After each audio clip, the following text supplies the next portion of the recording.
அவள் சென்ற பாதை. நெடுந்தூரம் செல்லும் அந்த பாதையில் அவள் காலடிச் சுவடுகள் இன்னும் இன்னும் சூடாய்த்தானே உள்ளது. அந்த சுவடு ஒவ்வொன்றும் அவள் இதயத்தின் துடிப்பையே நினைவுபடுத்துகிறது. மாலைக்காற்று வீசும் போதும் அவள் கூந்தல் மனம்தானே காற்றெல்லாம் வீசுகிறது. நான் விழி மூடினாலும் அவள் சிரிப்பு மட்டுமேதான் எனக்குள் நினைவெல்லாம் வருகிறது. அவள் சென்றது தொலைவில் என்றாலும் அவள் நினைவுகள் என் நெஞ்சில் அடைக்கலம் புகுந்துவிட்டது.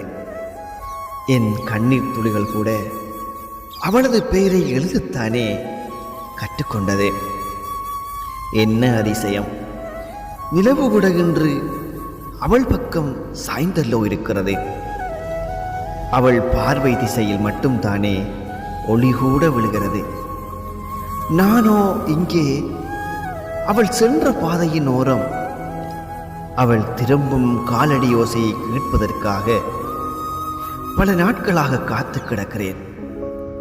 அவள் வருவாள் எனும் பெரும் நம்பிக்கையோடு.